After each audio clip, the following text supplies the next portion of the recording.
Welcome to the 49th episode of Dialogika, a podcast between two friends about the latest in politics, society, and feminism in Indonesia and the world. I'm Stephanie Tangkilisan. And I'm Swedian Lee. And this week we're going to talk about what happened just literally a few days ago with the Surabaya bombings. And, talking about the terrorism act that has happened and the kind of discussions around terrorism. Intersectional hatred is basically what we're going to talk about. And the military's potential role to come back and oppose it.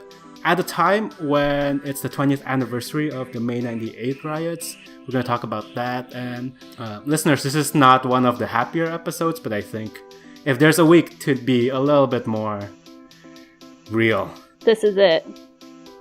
Here's to it.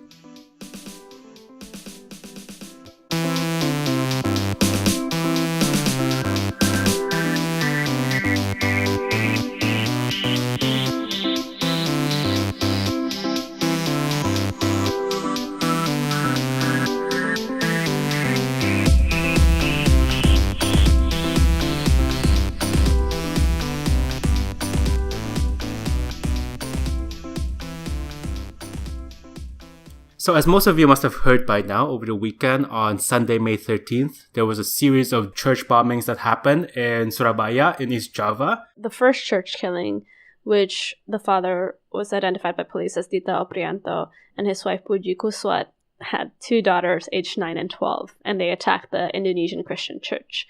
And the mom had her two daughters with her. She forced her way into the church, detonating and killing 12 people and injuring at least 40. They were wearing bomb straps, right? This was not even... Yeah. This was very... almost professional in the sense of carrying out the attack. And for the other one, it was an attack at the Pentecostal Central Church, which the father drove the van into the church grounds, and he had his two teenage sons, 16 and 18, who drove motorcycles to the Santa Maria Catholic Church. Yeah. Who detonated the bombs. So, and ISIS, through its Amaq news agency, called it a martyrdom operation. So basically, when I heard the news, it was just the first one really shocked me, and then the subsequent ones I thought was just additional reporting on the previous attacks, and I didn't realize that it was different churches and 3 separate church attacks. This attack happened in Surabaya, which is my mom's hometown, actually. So I've been to Surabaya a lot, so this kind of hits close to home for me. And actually, the husband of my mom's cousin was injured in the attack as well. Oh, wow. He was at one of the churches. Yeah, he was. Wow. That really hits close to home. It really does. And I think what hits close to home, too, and also in terms of the media attention, is the fact that these parents roped in their children, which is a new low, honestly. These kids don't know any better, right? Yeah. And what was surprising for me as well when I first heard of it is that these were 3 different denominations of churches too. They're not, there's a Catholic church, there's Protestant churches, so it was, it didn't feel like a normal kind of, for the lack of a better word, normal kind of terrorist attack. I mean, it's intersectional hatred. Yeah, there you go. They're diversifying. Yeah, and it was actually really heartbreaking to read one of the grandfather statements of, the grandfather of the main perpetrators, who are he was just so surprised that this happened and that he lost all his grandchildren in one day. Mm-hmm. He said, "I love my grandchildren very much, and they died because of their father's ideology. I want to apologize to Surabaya residents who have become victim due to my son's actions. I apologize from deep within my heart, especially to those who died because of him." This man lost all his grandchildren at one time, too. That's just, I think, a pain and a sadness that I think very few people know. This was a truly tragic event on all fronts, It's just so shocking to think that a family did this. And there are so many questions circulating around right now about how did this family become this way? How did the parents become this way? How was all of this planned? And I will say, what was encouraging to hear is that, the attacks happened in early Sunday morning. And by Sunday night, there was already a candlelit vigil. There were so many Surabayans, as well as netizens all across Indonesia, who voiced their support for the Surabaya citizens affected by this, and really banding together to say no towards terrorism, no towards extremism. Yeah. I just wanted to add, actually, on terms of the organization of this attack, the men who are, I guess, the leaders of this attack was linked to Jama'ah Ansharut Daulah, or commonly known as JAD. It's a jihadi group that supports ISIS, according to police officials. Its leader, Aman Abdurrahman, was scheduled to appear at court hearing last week, but it was postponed after a deadly riot broke out in a jail where he's being held in Depok, West Jakarta. It's Kelapa II, it's a BRIMOB prison, or BRIMOB is the Indonesian task unit, and I actually have a source who is based there. And this is a really, also a shocking, so related incident, because what happened in this, which I think is much less reported, is that 5 BRIMOB Densus 88, which is the kind of legendary police special unit, the intelligence unit who combat terrorism, they had 5 of their own throats slit in this deadly riot at this jail. So it seems to be kind of like... Is there a connection? Sorry, BRIMOB is the correct English translation is Mobile Brigade. Sorry. So yeah, it seems like it's concerning to me, because it seems to be like a more sophisticated campaign, because from what I remember from the bombing attack that happened in Jakarta, it was so feeble and so pathetic. Yeah, the 2016 one, right? And the 2016 bombing attack, which, we were both there, I think, for this bombing. It was in the States. You were there. You were still in I was Jakarta. there. So we were scared for 2 hours, and then you're lol at the fail attempt. That happens. And so this actually, I think, shook a little, also I think because of the timing of this incident, right?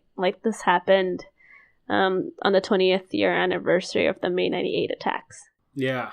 So these attacks happen on Sunday morning, and by Monday morning, President Jokowi and the government have released statements and come out very strongly against the kind of terrorism that has happened. Jokowi himself has said that these kinds of actions are really inhumane, and not only are they targeting the society, they're also targeting the police and even children, and we must do everything we can to stem this tide, to stop the perpetrators.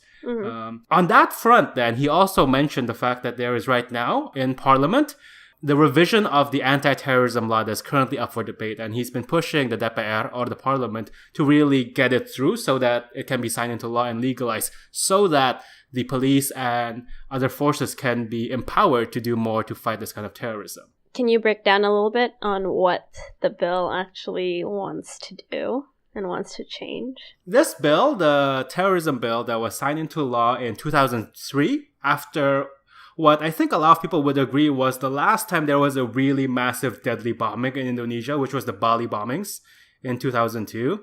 There was a series of bombings in nightclubs that not only killed Indonesians but also Australians, and it really hit the news hard.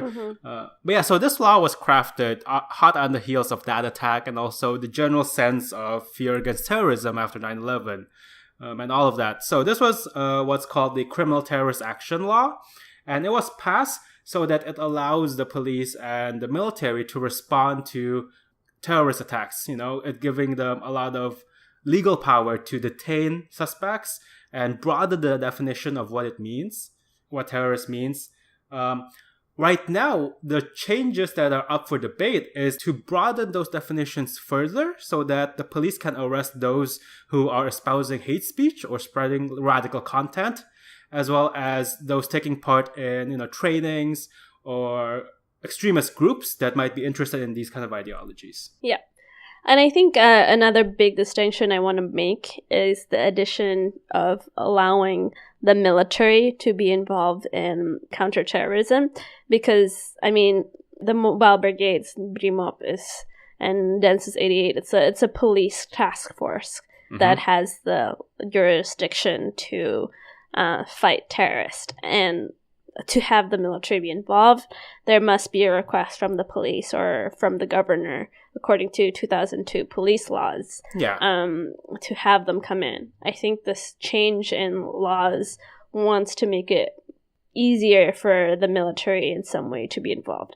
And this is a significant change because there was a big deal of the separation of the police and the military. Historically, the police, back in the new order under dictator Suharto, I'm not even going to call him president because the police was put under the command of the military. So their budget and their everything was like set by the military, and it was kind of like a stepchild relationship, where pretty much, and I was talking to Jackie Baker, who's a researcher at Murdoch University who focused on these issues, and it was to the point where, like, at some point,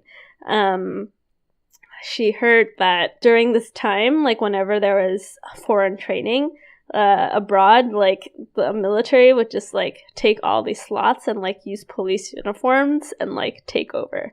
This is, like, the level of, like, subordination that the military had over the police. During the new order. The reason for this is that the military has military command areas all over Indonesia in order to secure Suharto's control over Indonesia and over, like, any kind of activist groups, any kind of Muslim organizations, and, like, the military commanders would, like, you know, go into villages and talk to local leaders all the time and remind them that the doctrine of Pancasila and, you know, and the national unity, and that kind of just show kind of their presence, and which to some extent has kind of like suppressed a lot of radical Islamic movements in Indonesia, which is why we see after the fall of Suharto, like the increased freedom of expression and the separation. There is no more like omnipresent force that would kind of like temper those kind of organizations anymore. And so, like, the reason why, like, I think a lot of community leaders and a lot of human rights activists think the separation was really good is because the military is not known for its stellar reputation for human rights and for respecting human rights. They have a lot of in Papua and Aceh and Timor and East Timor committed a lot of really gross violations on human rights against Indonesians, and so the police was seen to be, although sometimes corrupt, at least they weren't like raping and murdering people. They're just maybe taking bribes. No, like, these are all really serious things, but it's why I think a lot of people, despite, you know, the fact that a terrorist attack just happened, I think we should be careful in terms of supporting new anti-terrorism laws that could turn Indonesia back to a more militaristic state.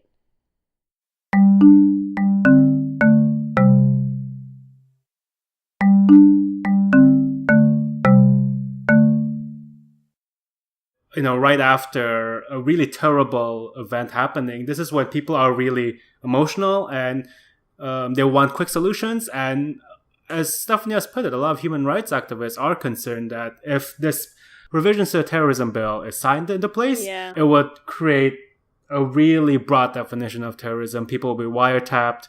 People will be arrested just for something they posted on social media. It's a slippery slope. Yeah, and I mean, to an extent, we have already pretty liberal, in a non-chill way, liberal kind of due process for terrorism. Like, it's not uncommon for Densus 88 or the anti-terrorism unit to just go and arrest people. Raids happen all the time. Raids happen all the time. It's not unusual at all. It's not like we're not doing anything. And it's not like, I mean, the hate speech online and on social media has gotten really bad. And even in this wake of these anti-terrorism, there has been a lot of talk, like, denying that these attacks happened. Like, which is insane. there's definitely a lot of really irresponsible Yeah. media and hate speech going on back home too, but I'm less concerned about that and more concerned about having the military step back in a role without properly examining I just always feel like the Indonesian military has too much power in Indonesia in a way that's disconcerting to me, especially the Indonesian army.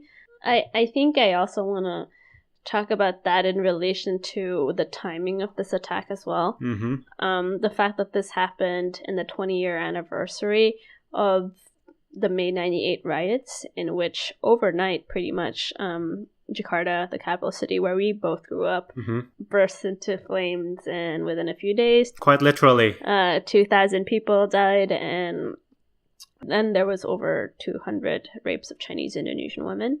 That was reported rapes by the National Joint Fact-Finding Team. That was a targeted attack towards the Chinese-Indonesian community as a scapegoating tool away from the economic crisis of Suharto's dictatorship and failure in leadership. Yes. With this attack, it wasn't necessarily targeted to Chinese-Indonesians, but for me at least, this was an attack on a Christian, Catholic, and Pentecostal churches. The way demographically Chinese-Indonesians exist in Indonesia is that most Chinese-Indonesians are Christian, Catholic, or Buddhist, right? Mm-hmm. And I'm not sure about the demographics of the attack, but I think when you heard that this was an attack on Christian Catholic churches, I saw it as another attack on us again. Mm-hmm. And I think a lot of Chinese-Indonesians felt that way as well. Yeah. I don't know, what do you think? I think that's definitely true. And I remember when my parents actually, obviously text messaged me and be like, oh, did you hear about these attacks? And they, my parents are not Christian. And they felt really threatened by what was happening. It's almost like the church part was incidental. Right. Because they felt like it was really more about attacking the minority in this case. Because it was an extremist attack. It was a fundamentalist attack. So they were really worried. And even though it wasn't in Jakarta, Surabaya is basically... Yeah. was the second city of Indonesia, right? It's one of the biggest cities. And a lot of Chinese-Indonesians also live there. Yeah. And I think it's also a fairly liberal city, It's not like one of those places that is more fundamentalist in its makeup. So a lot of people read between the lines in this attack. And I remember thinking sort of like the timing was just too... on the nose. Yeah, too on the nose that even if it wasn't directly targeted towards the Chinese, I don't know if it wasn't in part targeted towards the Chinese. Know what I mean? Yeah. And I think a lot of writers have responded and made that connection as well. I've read a couple of writings where people of Chinese descent, not of Chinese descent, have came out as a reaction, as a response to what happened in Surabaya and thinking like, oh, this is rearing up those ugly memories and those ugly shadows of what happened in 98. And they don't want that to happen again. And what can we do? Yeah. And it's also, this is a year before the 2019 presidential election. So there is also a lot of political jostling and positioning that is at stake here, which is all, it's obviously not the same political scenario as 98. But if 98 was able to, it created a significant shift of power politically, one can say for the better, there was a radical shift, right? In this instance, one wonders, could another radical shift happen? And could it be a radical shift towards the other direction? Are we going to be more fundamentalist because of this? Because of talks like what Jokowi and DPR and the others have talked about, enacting laws that are much more draconian and much more heavy-handed in how it treats democracy and human rights. Yeah. We hope that the government doesn't just act hot-headedly and react in a knee-jerk way to this thing, but... I think Jokowi is, in my analysis, trying to act tough, right? Coming to an election, he needs to show people that he has the ability to lead this country in this trying times. Yeah, especially as somebody who doesn't come from a military background. Yeah, but I don't want him to overcompensate by eroding our civil liberties. But I also still think that he's still our best option coming into next year's election. I don't see any other choices, and at least not right now. And I think there is some who think that a more strong military man needs to be in power again in Indonesia, because Jokowi is pretty much one of the few civilian presidents that has had, like our founding father Sukarno was he was a civilian. Suharto was military, B.J. Habibie was a civilian, and Megawati was a civilian, Abdurrahman was a civilian, but like SBA, Susilo Bambang Yudhoyono was a military man as well, and like for the most part, the only people besides Sukarno and Jokowi who had a longer term as president were military men. And the chief opponent to Jokowi in the 2014 elections was Prabowo, who was a military man as well. And was linked by many academics to the May 98 riots. Full circle. Which he have denied countless times. And will continue to deny forever.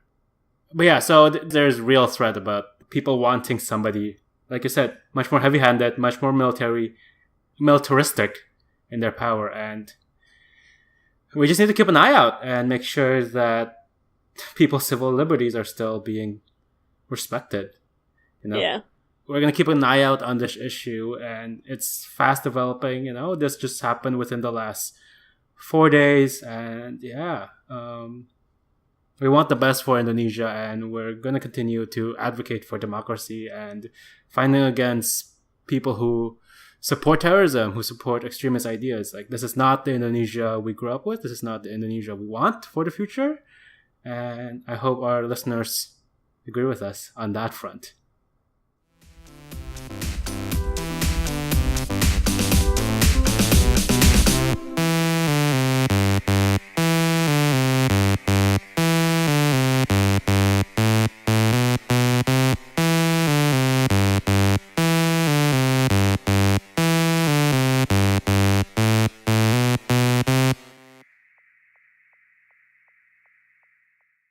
Thank you so much for listening to this episode. You can find more information and resources of whatever we talked about on our website, dialogika.id. Music credits to John Dealey, Lee Roosevelt, and of course, Broke for Free. If you like what you hear and want to support us, please review our podcast on the Apple Podcast app or whatever app you use to listen to your podcast. And please share our podcast with your friends. It's the best way to spread the word about Dialogika. If you want to get more involved, we'd love to hear from you. Our email is dialogikapodcast@gmail.com, or just shoot us a message on our Facebook page. You can also find us on Instagram, YouTube, SoundCloud, and now Twitter. Please follow us on these various platforms.